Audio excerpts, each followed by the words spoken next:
Assalamualaikum warahmatullahi wabarakatuh. Perkenalkan, nama saya Dimas Setiawan dari kelas 12 IPA 2. Saya ingin menjelaskan materi tentang metabolisme. Pertama, enzim. Enzim memiliki pengertian protein yang bertindak sebagai biokatalisator. Nah, enzim ini ada sifat-sifatnya. Yang pertama, berfungsi sebagai katalis. Yang kedua, bekerja sebagai spesifik. Ketiga, enzim adalah protein. Cara kerja enzim yaitu menurunkan energi aktivasi atau zat yang diperlukan untuk reaksi. Faktor-faktor yang mempengaruhi kerja enzim yaitu suhu, pH, konsentrasi substrat, konsentrasi enzim, dan aktivator serta inhibitor. Metabolisme dibagi menjadi dua, yaitu katabolisme dan anabolisme. Katabolisme yaitu pengeluaran zat yang sederhana, sedangkan yang anabolisme yaitu pembentukan zat sederhana. Katabolisme dibagi menjadi dua bagian lagi. Yang pertama, aerob dan anaerob. Respirasi aerob yaitu memerlukan oksigen, sedangkan respirasi anaerob tidak membutuhkan oksigen. Aerob dibagi menjadi 4 tahapan. Yang pertama, glisolisasi. Tahap kedua, dikarbolisasi oksidasi. Tahap ketiga yaitu siklus Krebs, dan tahap keempat, rantai transport elektron. Anaerob terbagi menjadi dua tahapan. Yang pertama, fermentasi asam laktat. Yang kedua, fermentasi alkohol. Selanjutnya, anabolisme. Fotosintesis merupakan proses menganalisis karbohidrat dari bahan karbon dioksida atau CO2 dan air. Proses fotosintesis ini dibutuhkan cahaya sebagai sumber energi karbohidrat.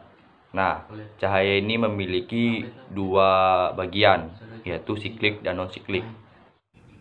Setelah itu saya akan menjelaskan bagian dari aerob atau tahapannya. Yang pertama, glikosis. Glikosis adalah proses pemecahan glukosa atau senyawa dengan 6 atom karbon menjadi asam pirufat atau senyawa dengan 3 atom karbon. Proses glikosis terjadi di sitoplasma dalam dua reaksi, yaitu endergonik atau membutuhkan ATP, dan eksegonik yaitu menghasilkan ATP. Nah, bagaimana proses glikosis? Nah, berikut adalah prosesnya. Glukosa adalah monomer dari karbohidrat, yaitu monosakarida atau karbohidrat yang sederhana. Glukosa akan mengikat satu fosfat dari ATP atau adenosin trifosfat sehingga berubah menjadi ADP atau adenosin difosfat menjadi glukosa 6-fosfat. Selanjutnya, glukosa 6-fosfat akan mengalami isomerasi menjadi fruktosa 6-fosfat yang kemudian akan mengikat satu fosfat dari ATP dan berubah menjadi fruktosa 1,6 difosfat. Setiap pengikatan satu fosfat akan berubah ATP menjadi ADP.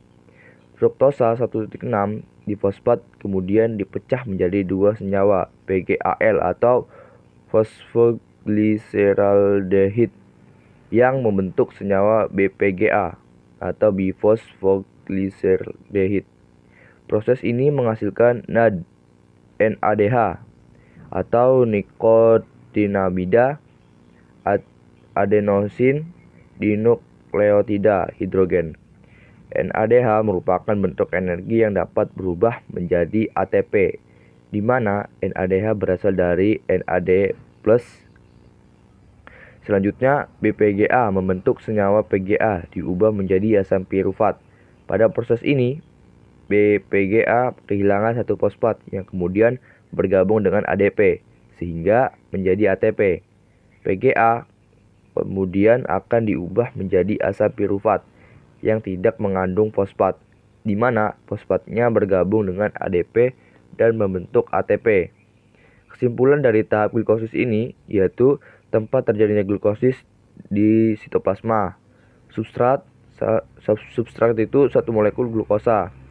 Hasil tahapan glikosis 2 ATP atau pada keadaan normal, atau 3 ATP pada keadaan sedang aktif, tumbuh atau stres, 2 asam pirufat, dan 2 NADH. Kemudian kita masuk ke tahapan yang kedua, yaitu dekarboksilasi oksidatif.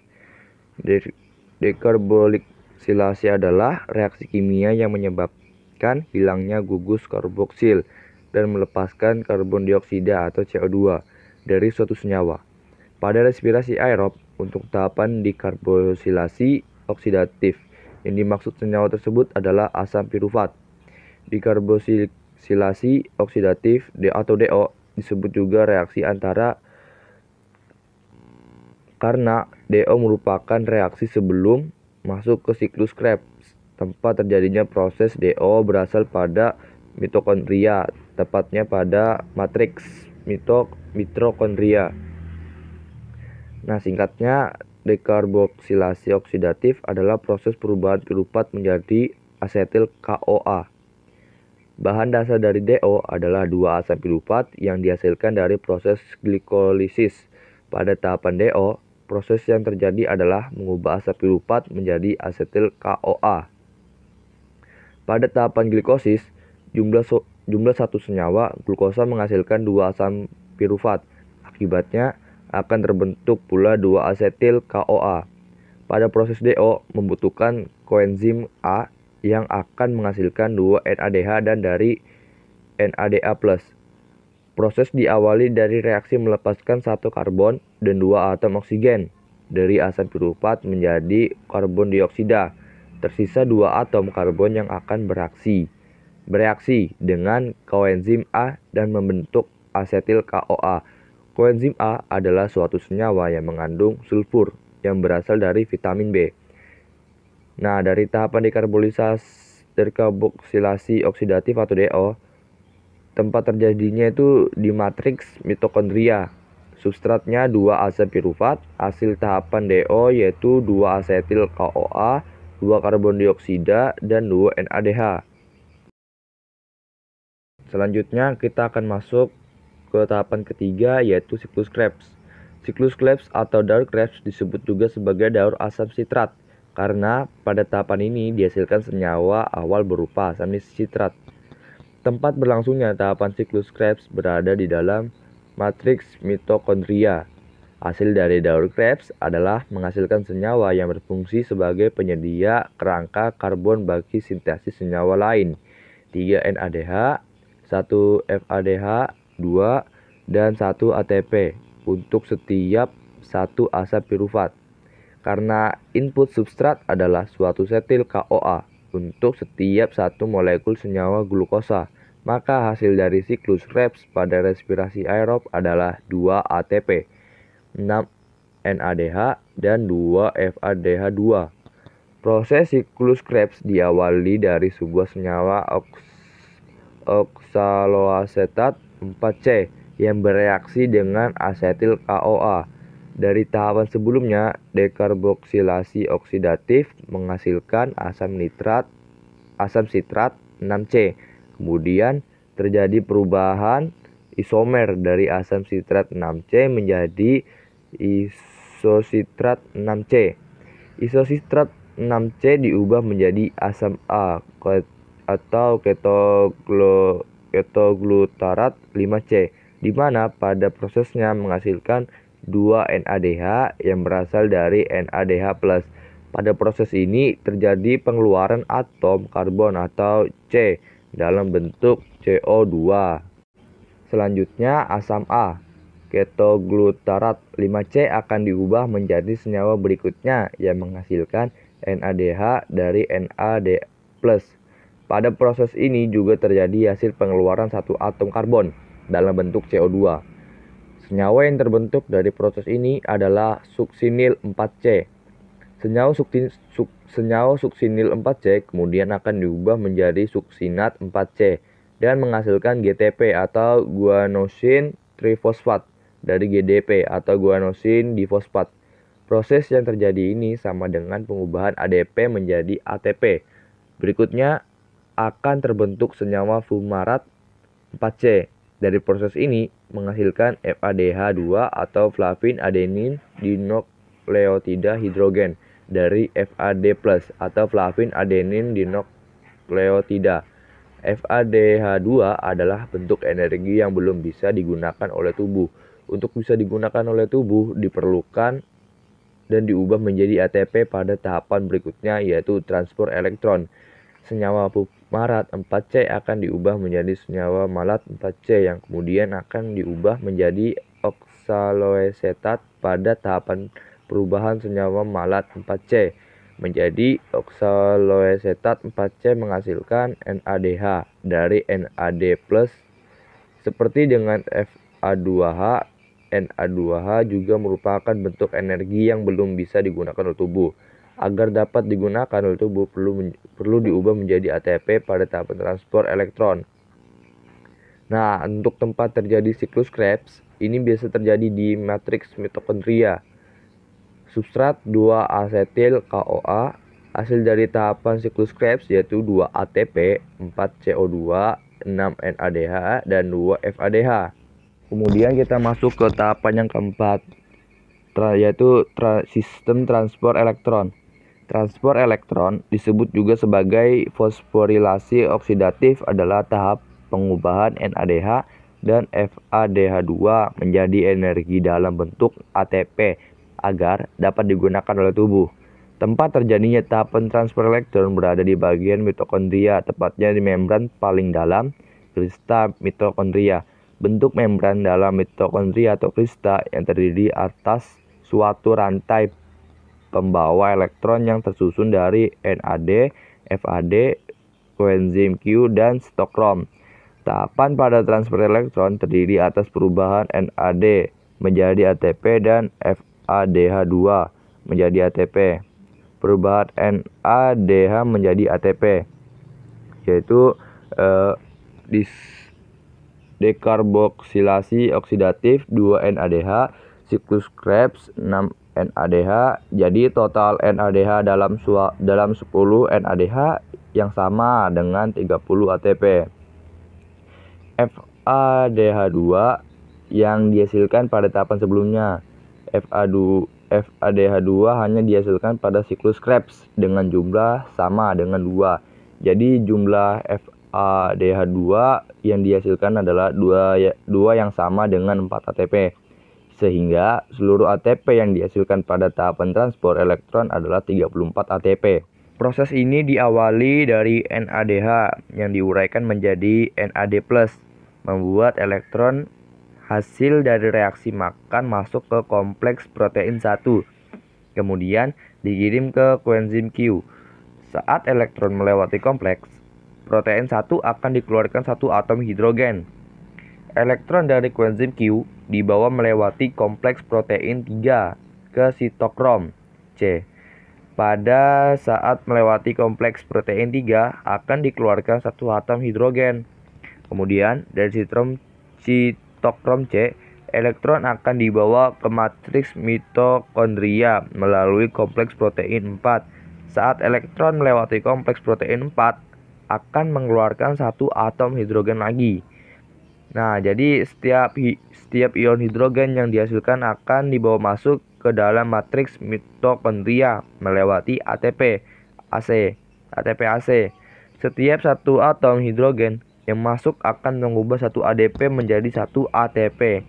Pada akhirnya, untuk setiap satu molekul NADH menghasilkan 3 ATP. Kemudian elektron akan bereaksi dengan ion hidrogen dan ditangkap oleh oksigen serta menghasilkan molekul air atau H2O. Oksigen di sini berperan sebagai aseptor elektron atau penangkap elektron terakhir. Nah, kemudian ada ini pengubahan FADH2 menjadi ATP. Yang pertama atau langkah pertama, FADH2 diuraikan menjadi FAD+, kemudian elektron masuk kompleks protein yang diteruskan menuju koenzim Q serta berikutnya menuju ke sitokrom C. Saat melewati kompleks protein 3 dikeluarkan satu hidrogen. Berikutnya elektron dari sitokrom C dibawa ke matriks mitokondria melalui kompleks protein 4. Pada saat melewati kompleks protein 4 juga dikeluarkan satu atom hidrogen. Jadi setiap hidrogen yang terbentuk kemudian akan masuk ke ATP AC yang mengubah ADP menjadi ATP. Jadi, untuk setiap satu molekul FADH2 akan menghasilkan 2 ATP. Kemudian, elektron pada matriks mitokondria akan bereaksi dengan ion hidrogen atau H+ dan ditangkap oksigen menghasilkan air atau H2O. Kesimpulan dari tahapan transfer elektron yaitu tempat terjadinya elektron, membran dalam mitokondria yaitu krista, substratnya 10 NADH dan 2 FADH2. Hasil tahapan transfer elektron yaitu 34 ATP dan 6 molekul air H2O. Kemudian kita masuk ke bagian kedua yaitu respirasi anaerob. Anaerob ini dibagi menjadi dua, yaitu fermentasi asam laktat dan fermentasi alkohol. Untuk fermentasi asam laktat diawali proses glikosis yang mengkonversi glukosa menjadi 2 molekul asam pirufat dengan menghasilkan 2 ATP dan 2 NADH. Kemudian diubah menjadi NADH+ saat pembentukan asam laktat dari asam pirufat. Fermentasi asam laktat tidak menghasilkan CO2 atau oksigen dan tidak ada tahapan intermediate pembentukan asetaldehid seperti halnya fermentasi alkohol. Nah, sedangkan fermentasi alkohol diawali dengan proses glikosis yang memecahkan 1 molekul glukosa menjadi 2 molekul asam pirufat. Pada proses glikosa ini, ia dihasilkan 2 ATP dan 2 NADH. Selanjutnya, asam pirufat diubah menjadi etanol atau etil alkohol menjadi 2 langkah reaksi. Langkah pertama adalah pembebasan CO2 atau oksigen dari asam pirufat 3 karbon dan kemudian diubah menjadi asetaldehida 2 karbon. Langkah kedua adalah elektron dan ion hidrogen ditransfer dari NADH ke asetaldehid membentuk NADH dan alkohol etanol. NADH+ yang terbentuk akan digunakan kembali untuk glikolisis berikutnya. Dengan terbentuknya NAD+, di glikolisis dapat terjadi kembali sehingga asam pirufat selalu tersedia yang kemudian diubah menjadi energi lagi. Pada fermentasi ini energi ATP yang dihasilkan dari 1 molekul glukosa hanya 2 molekul ATP.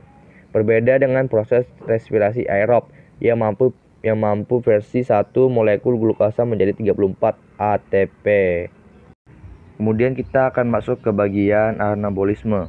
Anabolisme ini dibagi menjadi 2 reaksi, yaitu reaksi terang dan reaksi gelap.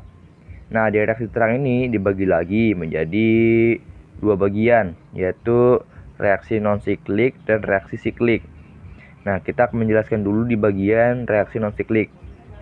Komponen yang terlibat dalam fosforilasi non-siklik adalah cahaya sebagai sumber energi foton. Kemudian fotosistem atau pusat reaksi yang memiliki antena untuk menangkap cahaya dari 2 jenis fotosistem. Fotosistem 1 atau P700 menghasilkan atau mampu menyerap energi cahaya matahari dengan panjang gelombang 700 nanometer. Fotosistem 2 atau P680 menghasilkan mampu menyerap energi cahaya matahari dengan panjang gelombang 680 nanometer. Kemudian ada akseptor elektron, ADP, NADP, dan air atau H2O. Nah, ini kita akan menjelaskan prosesnya. Proses diawali dari energi foton yang berasal dari cahaya akan diserap fotosistem 2 atau P680, khususnya cahaya merah, biru, nila. Selanjutnya, energi foton dari cahaya akan memicu P680 untuk melepaskan elektron yang akan ditangkap akseptor primer. Proses pelepasan elektron disebut sebagai fotoeksitasi karena melibatkan cahaya. Akibat eksitasi elektron, P60 mengalami kekosongan elektron yang menyebabkan fotolisis air yang mengubah H2O menjadi hidrogen dan oksigen. Oksigen akan dilepaskan ke udara untuk kebutuhan respirasi, sedangkan hidrogen akan bereaksi dengan NADP untuk menghasilkan NADPH. Kembali pada elektron yang ditangkap oleh akseptor primer. Elektron pada akseptor primer akan dialirkan ke fotosistem 1 atau P700 melalui rantai transport elektron. Akseptor yang terlibat plastoquinone atau PQ, kompleks sitokrom atau KS, dan plastosianin atau PC. Pada saat melewati transport elektron terjadi fotofosforilasi terhadap ADP hingga dihasilkannya ATP. Selanjutnya setelah P700 menerima foton kemudian akan melepaskan elektron yang ditangkap akseptor primer. Berikutnya akan dipindahkan menuju fredoksin atau FD dan diterima NADP dengan bantuan enzim NADP reduktase. Selanjutnya terjadi pembentukan NADPH yang berenergi tinggi karena terjadi penambahan hidrogen dari fotolisis air. Kekosongan elektron pada P700 akibat fotoeksitasi akan diisi oleh elektron yang berasal dari P680 sehingga tidak fotosintesis air. Hasil dari reaksi terang adalah oksigen ATP dan NADPH. Selanjutnya ATP dan NADPH akan digunakan pada reaksi gelap, sedangkan oksigen akan dilepas ke udara sebagai hasil samping fotosintesis. Lalu kita akan masuk ke reaksi siklik. Fotofosforilasi siklik biasanya terjadi pada organisme yang hanya memiliki fotosistem 1 atau P700. Reaksi pada fosforilasi siklik diawali ketika energi foton dari cahaya matahari ditangkap P700 dan mengakibatkan eksitasi elektron. Elektron tereksitasi kemudian akan ditangkap akseptor primer yang akan dikembalikan lagi ke P700 melalui transport elektron. Pada transport elektron terjadi fosforilasi sehingga terbentuk ATP dari ADP. Karena elektron kembali pada P700, maka tidak terjadi fotolisis air, sehingga pada fotofosforilasi siklik tidak dihasilkan oksigen dan NADPH. Seperti pada fotofosforilasi non-siklik, sistem ini bersifat siklik, artinya berputar, yaitu elektron yang dikeluarkan dari sistem transfer elektron akan masuk ke pusat reaksi lagi pada fotosistem. Pada fotosistem 1, hasil dari fosforilasi siklik adalah energi yang berupa ATP. Nah, tempat terjadinya reaksi terang fotosintesis yaitu tilakoid atau grana atau tumpukan tilakoid. Lalu bahannya itu air atau H2O, cahaya, dan klorofil. Hasilnya yaitu menghasilkan oksigen atau O2, ATP, dan NADPH. Kemudian kita akan masuk ke pembahasan reaksi gelap siklus Kelvin. Reaksi gelap sering juga disebut sebagai siklus Kelvin, merupakan reaksi lanjutan dari reaksi terang dalam proses fotosintesis. Proses yang terjadi pada reaksi gelap fotosintesis tidak membutuhkan cahaya matahari secara langsung. Maksud dari reaksi gelap fotosintesis bukan berarti berlangsung di tempat yang gelap atau malam hari, namun proses berlangsung saat cahaya matahari secara langsung. Bagian tumbuhan sebagai tempat terjadinya reaksi gelap adalah stroma yang terdapat pada kloroplas. Energi pada reaksi gelap diperoleh dari ATP yang dihasilkan pada reaksi terang. Dalam kata lain, dapat disimpulkan bahwa reaksi gelap tidak akan berlangsung tanpa adanya reaksi terang. Berikut adalah komponen yang dibutuhkan pada reaksi gelap, antara lain CO2 atau biasa disebut dengan karbon dioksida dari udara bebas, kemudian ATP dan NADPH dari reaksi terang. Proses ini diawali dari molekul CO2 dengan jumlah 6 molekul untuk membuat 1 molekul glukosa dari udara masuk yang akan berikatan ribolosa 1,5 bifosfat atau RUBP dengan bantuan Rubisco akan membentuk 6 senyawa C6 yang labil, yang kemudian pecah menjadi 12 molekul senyawa 3 asam fosfogliserat atau PGA. Kemudian PGA dengan bantuan ATP mereduksi 1P menjadi 1,3 bifosfogliserat sebanyak 12 molekul. Berikutnya, ion NADPH melepaskan ion H+ menjadi NADP+ untuk mereduksi 1,3 bifosfogliserat, mengalami proses reduksi menjadi senyawa fosfogliseraldehid atau PGAL sebanyak 12 molekul. Sebanyak 10 molekul fosfogliseraldehid akan diubah menjadi RuBP yang digunakan pada proses selanjutnya. Sementara 2 molekul yang tersisa akan disintesis menjadi glukosa. Kesimpulan yang kita ambil yaitu reaksi gelap fotosintesis tempatnya di stroma. Bahan dari fotosintesis itu ATP, NADPH, dan CO2 atau karbon dioksida. Hasil dari glukosa itu adalah C6H12O6, ADP, dan NADP. Sekian dari saya, jika ada kekurangan mohon dimaafkan. Wassalamualaikum warahmatullahi wabarakatuh.